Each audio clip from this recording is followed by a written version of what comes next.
Hey, good morning, everyone. Okay, just making sure that you can hear me. And I have video on today. So, um, thank you and welcome to listening. Today we're going to talk about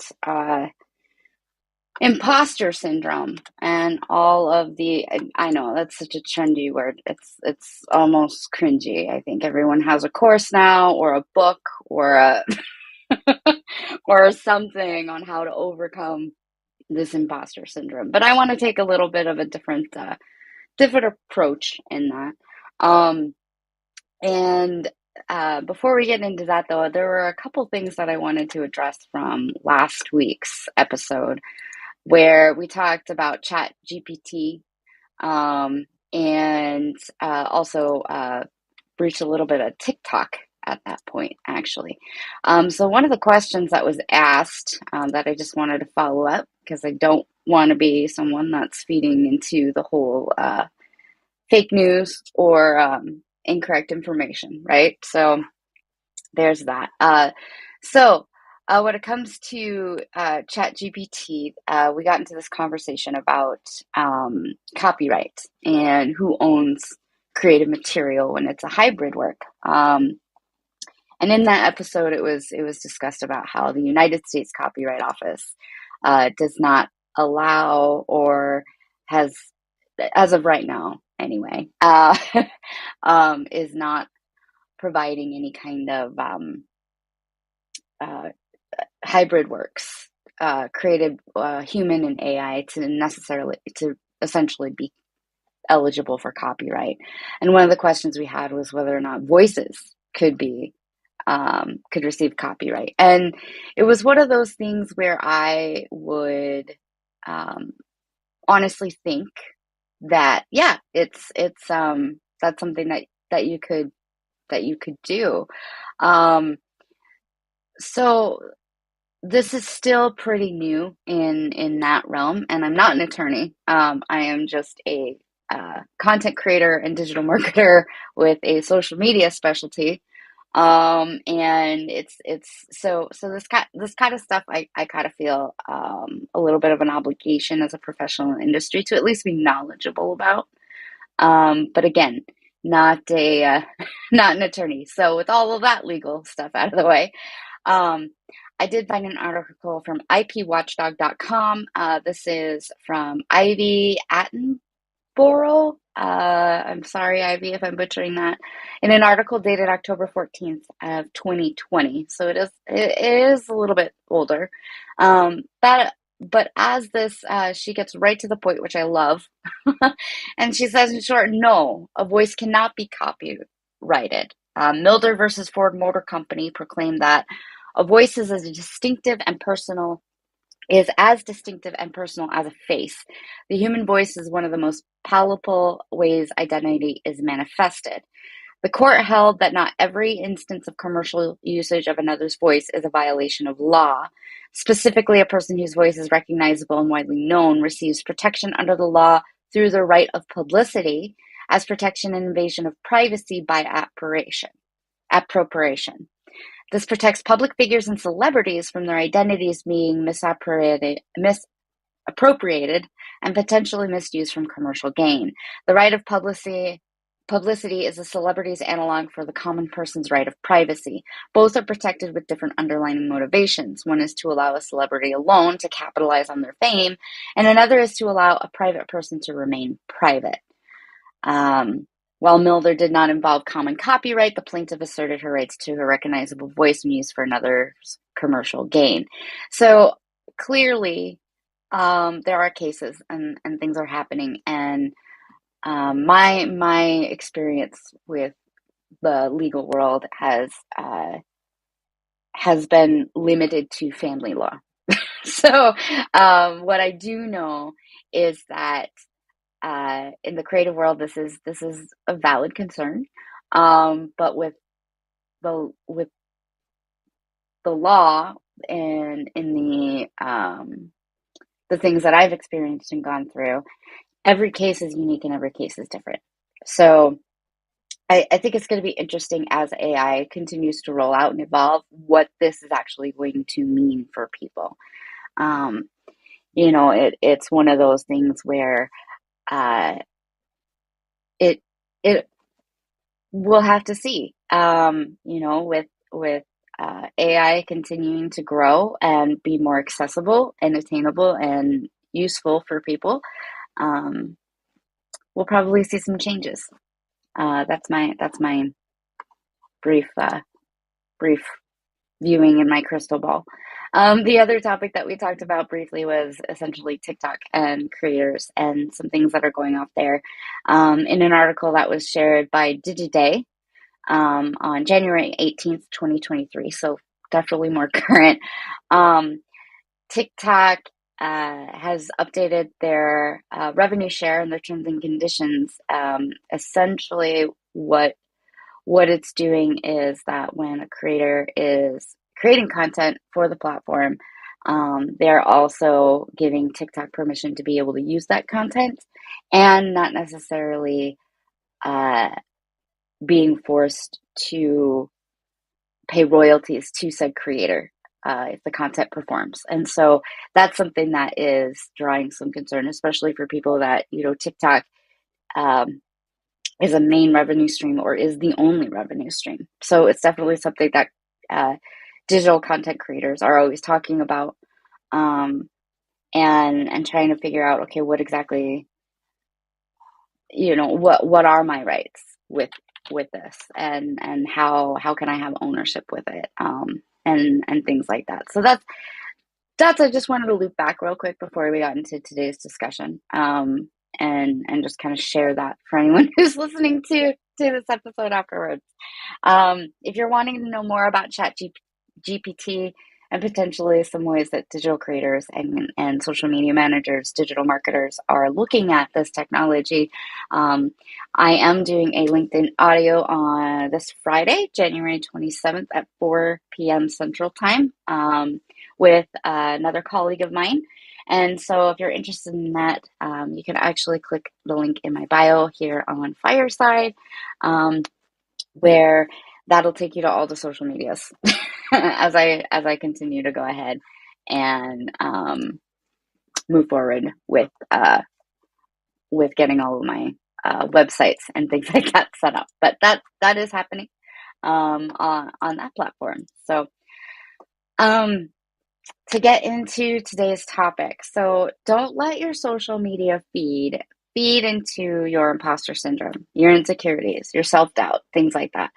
Imposter syndrome was kind of uh, a triggering word for me for a while because I didn't quite understand what exactly it was talking about until uh, really this last year when I started questioning. You know, I think for me it was one of those where I started questioning myself, and I've been a social media marketer for it'll be 11 years this July, and I've had my business for 9 years. And last year, it just kind of hit me. I think it was the whole 10-year anniversary of being in the industry, where it's like, no, I actually do know what I'm doing. Like, let go of that, let go a little bit of that doubt. Um, but in the early days, and it's just so funny. Um, with how social we're always trying to hack the algorithm or beat the algorithm or understand the algorithm and things like that online. Um, and it's one of those things where early on I didn't really quite get it. It was a very early days in the business and when I was starting everything out, and I I didn't quite understand um, I mean I kind of understood how new I was, and in my hometown I was uh, there were other marketing agencies, obviously, but I was the only one that was really branding myself as social media first. And so um, at that time, um, the community and even myself didn't necessarily know what it was that I was doing and how much of a need was there. I knew that there was a need, otherwise I wouldn't have tried to go out and start a business with it. But um, it was one of those things where I'm looking online and I'm reading up articles. How do you start an agency? How do you start a business? What are even trying to figure out a name for my company and going through all of that. And as more people are becoming aware now, the cookies and your activity that you're doing online is being tracked and being followed for ad purposes, right? It's so that companies with that kind of budget or with a budget and the correct and proper coding and setup with it can circle back to you, retargeted ads, essentially, to get you to buy something, to keep themselves, top of mind for you. And what the what I explain to people too is that what you interact with is what the platforms respond to. So what that means, I've got to back up here just a little bit and explain that. So when we look at this, it's a quote that I heard, I believe, from Gary Vaynerchuk, Gary V. If you haven't heard of him, you need to. He can be for some people and not be for others, but some very valid takeaways from him and his content. And one of the things that he said that really resonated with me was attention is today's currency, and it's incredibly true. Um, if you're not in the digital marketing world or even the social media world, you probably don't know, or even more pertinent, you don't care. But the social media networks are in competition with each other, and that might be a little bit odd to think about, but it is true. There's only so much time in the day, and it's a matter of where are people going to be spending that time. And so, what that means for a social media company is that the more users that they have, the more active users that they have, the more time we as consumers spend on the app, means that their platform is more valuable and more attractive to companies that are willing to spend money on advertising on that platform. So that's why we are the product. The users are the product. That's how we get it for free, right? And so that's the energy exchange. And so the way that these social media platforms are keeping your attention and keeping you on the app is by serving you content that you are going to enjoy and that you want to consume. And it's one of those things where the way to do that is by giving each sort of interaction on the platform a ranking score, right? Or a weighted scoring system or a point system or something like that. So if you are commenting on posts, if you're liking posts, it's a different um, there's a different weight to that, that kind of thing. And so it's this, and by the way, this works with your business pages. This works with your friends on your personal level, things like that. So if personal example, okay, I'm on Instagram or I'm on TikTok or YouTube or Facebook, and I just keep consuming content about corgi puppies. Okay.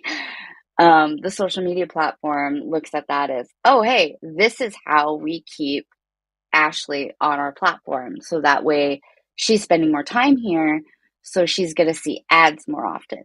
So that, like, so we're going to keep giving her videos that are of corgi puppies or uh, relatable things, like let's try kittens or let's try this penguin, or, maybe it's all animals, or maybe it's baby animals, maybe it's only household pets, maybe like, let's try some stuff. And that's essentially what's happening there from a coding perspective, because there isn't a human doing this. Like this, like that's what the algorithm is doing, right? If then statements. If Ashley wants a corgi puppy, then she might like kittens.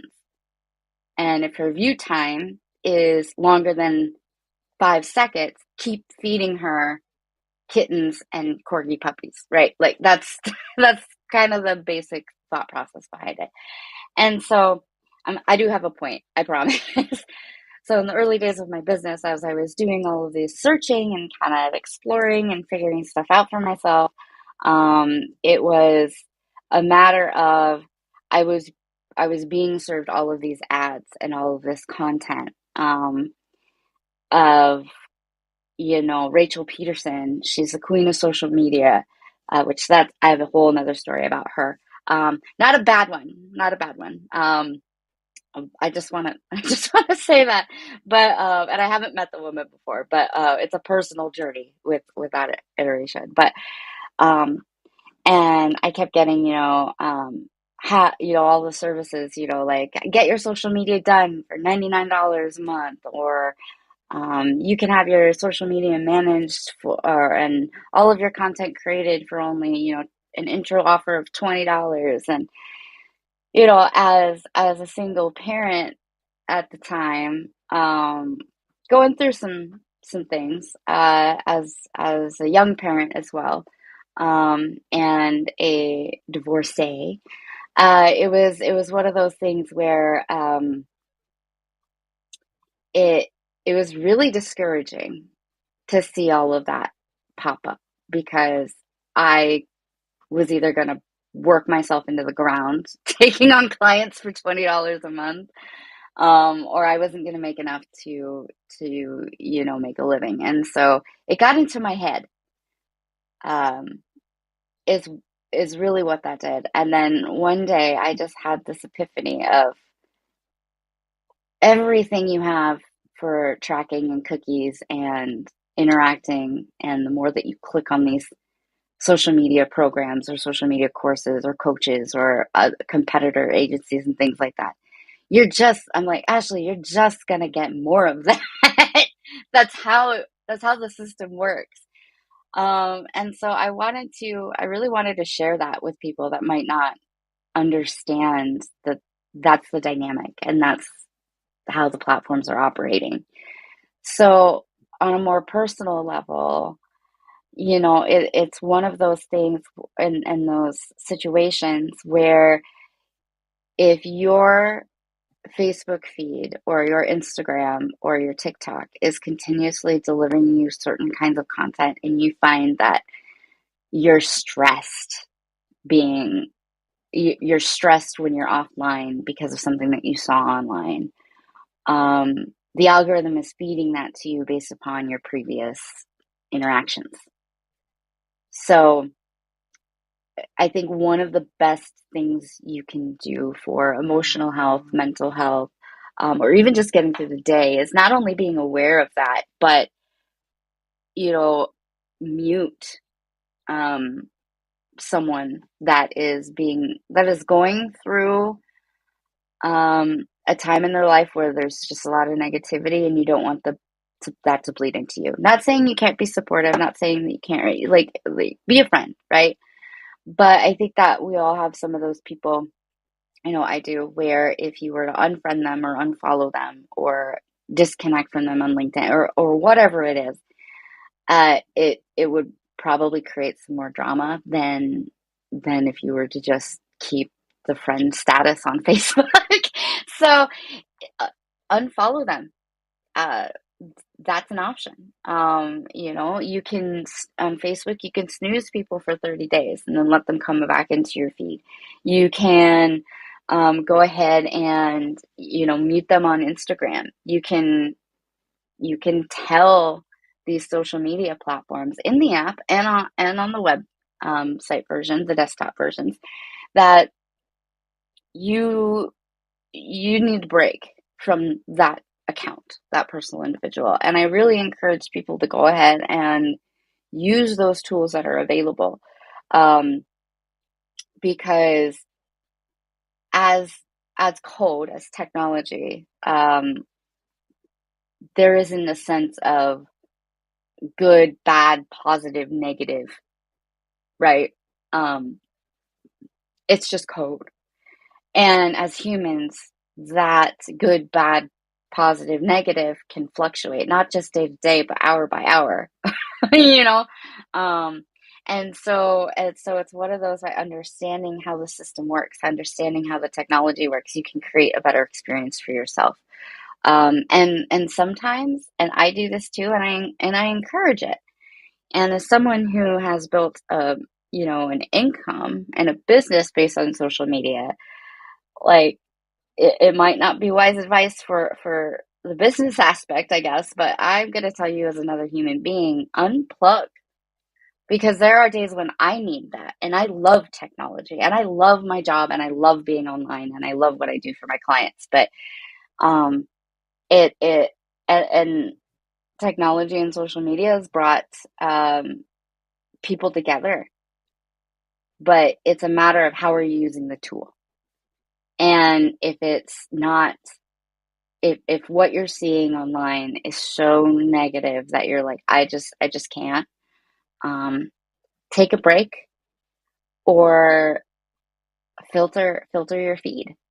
Curate the feed so that all you see are positive messages, or all you see are corgi puppies and kittens, or whatever is interesting to you.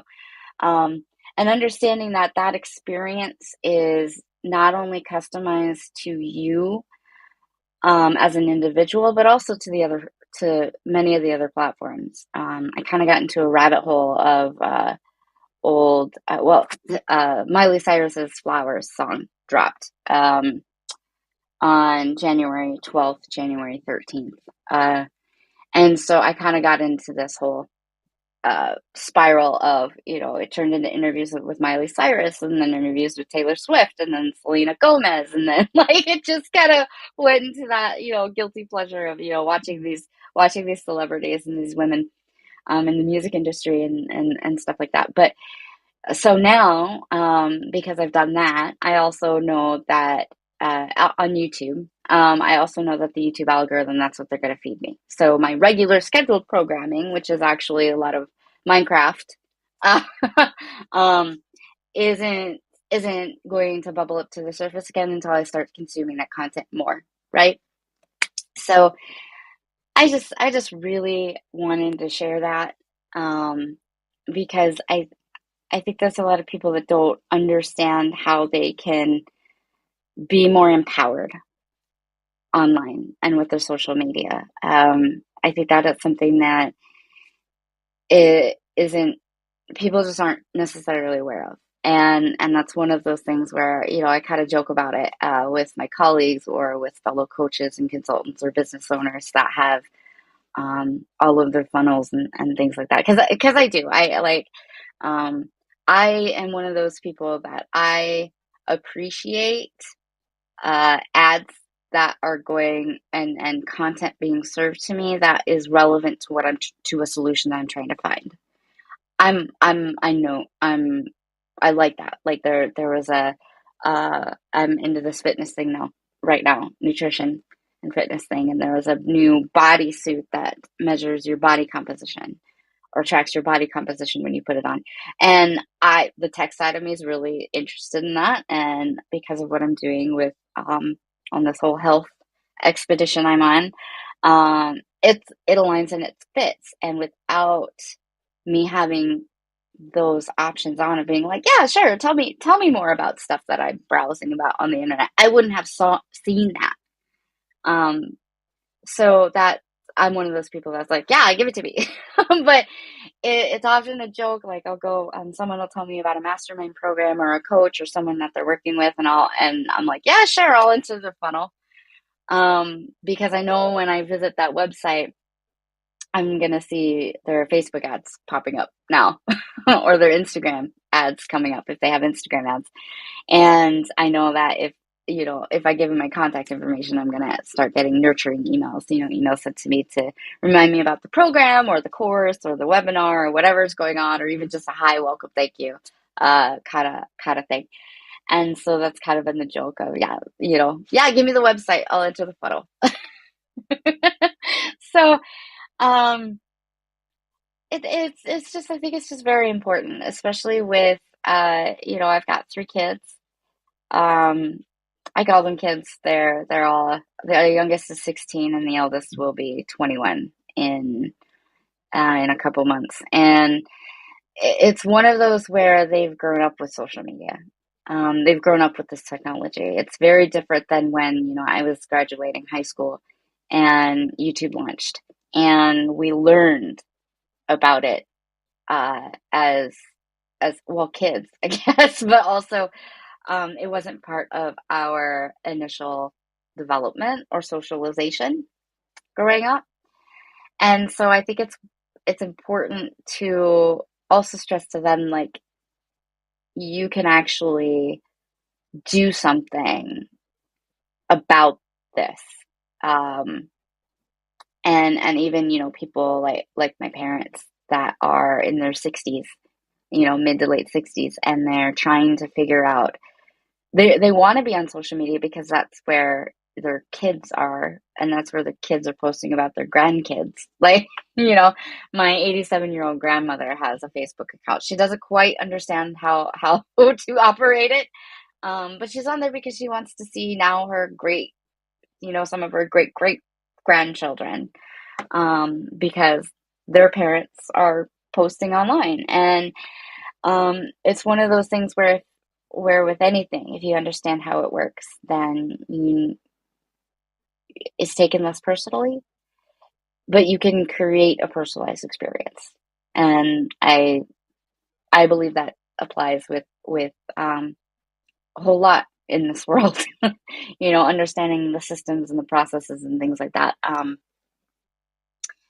can just help you have a better experience.